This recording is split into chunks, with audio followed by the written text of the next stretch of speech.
اس کی وجہ یہ ہے کہ میری اپنی اہلیہ کو کینسر ڈائگنوز ہوا. میں نے بہت کوشش کی لیکن میں بچا نہیں سکا, اور وہ ٹریٹمنٹ شوکت خانم سے ہی ہوا, لیکن وہ چونکہ آخری سٹیج تھی, کچھ کر نہیں سکتا تھا. بس میرے ہاتھ سے جیسے ریت سے رکھتی ہے اس طرح کافی میں نے ہمت دی کہ ذرا جذباتی بھی ہو جاتا ہوں.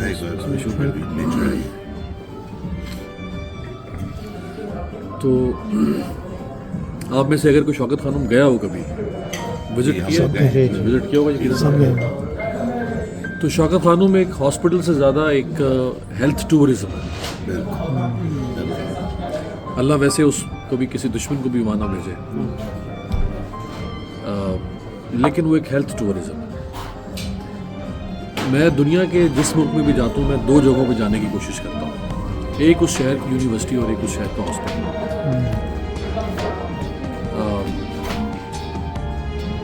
State of the art world class hospital, جو بھی اس کی ایکریڈیشنز ہوتی ہیں دنیا کے اس کے مطابق.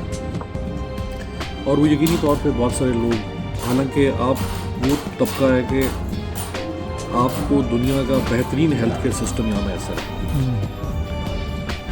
اس کے باوجود اگر آپ اس بات کی فکر کرتے ہیں یا آپ کو فکر لاگ ہے کہ وہاں پاکستانیوں کو کینسر جیسے مزمن مرض کے علاج کی سہولت ملنی چاہیے, اور وہ ظاہری بات ہے آپ کی ڈونیشن سے ہی حاصل ہے. جس بیڈ پہ ہم تھے اس کے ساتھ چونکہ ہمیں بار بار ایڈمٹ ہونا پڑا, تو ہر دفعہ کوئی نیا مریض, ہمیں آج تک محسوس نہیں ہو سکا کہ وہ ہمارے ساتھ والا جو پیشنٹ ہے وہ ڈونیشن کے اوپر ہے یا وہ سیلف فائنانس پہ.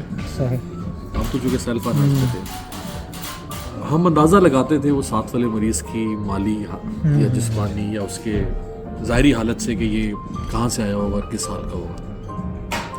تو جو فیسلٹی ہمیں حاصل تھی وہی فیسلٹی اس کو حاصل تھی. یہ سہولت میں نے پاکستان کے کسی اسپتال میں, یا یہ مساوات میں نے پاکستان کے کسی اسپتال میں نہیں دیکھی.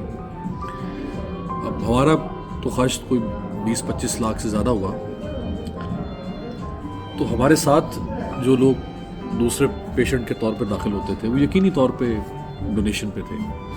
میں افغانستان جب گیا, یہ فال آف کابل ہوا جب کوریج کے لیے, تو وہاں بہت سارے افغانی ایسے تھے کہ جن کو پاکستان کے بارے میں کچھ نہیں معلوم تھا سوائے شوکت خانم.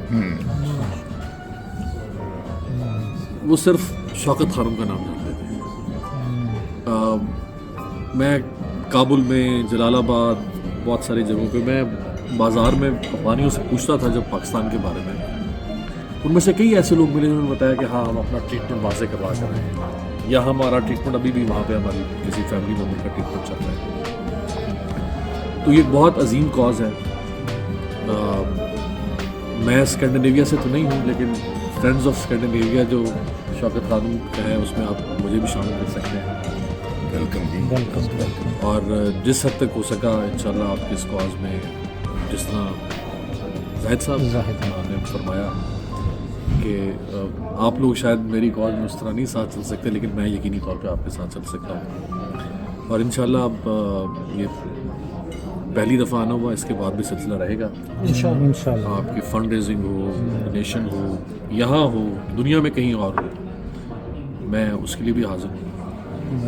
اس کے علاوہ بھی وہاں پاکستان میں میرے لائق اگر کچھ ہو تو آپ نمبرز میرے لے سکتے ہیں, میں اس کے لیے بھی حاضر ہوں.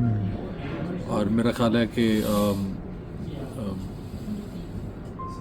ان دنوں میں بڑے حالات خراب تھے یہ عمران خان صاحب کی حکومت کے, ان کے اوپر بڑا کٹھن وقت تھا. تو وہاں اکثر میں بیٹھ کے سوچتا تھا کہ یہ اس شخص کے نام اعمال میں ہو سکتا ہے بہت سارے گناہ ہوں, بہت ساری لغزشیں ہوں, لیکن یہ کام جو اس نے کیا ہے, یہ کام شاید یہ 10 جنم اور بھی جی کے اس سے زیادہ بھی غلطیاں کرے تو یہ کام شاید اس کے لیے ہو سکتا ہے. وہ جگ بیتی اور آپ بیتی میں فرق ہوتا ہے نا, تو میں تو چونکہ آپ بیتی آپ کو سنا, میرے لیے بڑے عبادت کی بات ہے، اعزاز کی بات نہیں ہے کہ آپ لوگوں کے لیے چھوٹے چھوٹے جیسچرز ہوتے ہیں، بہرحال یہ مل کے ایک کاز کو مضبوط کرتے ہیں.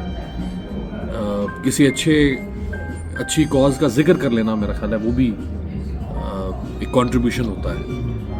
تو میں حاضر ہوں آپ سب کی خدمت کے لیے، جب بھی آپ کہیں گے انشاءاللہ. بہت شکریہ. بہت شکریہ.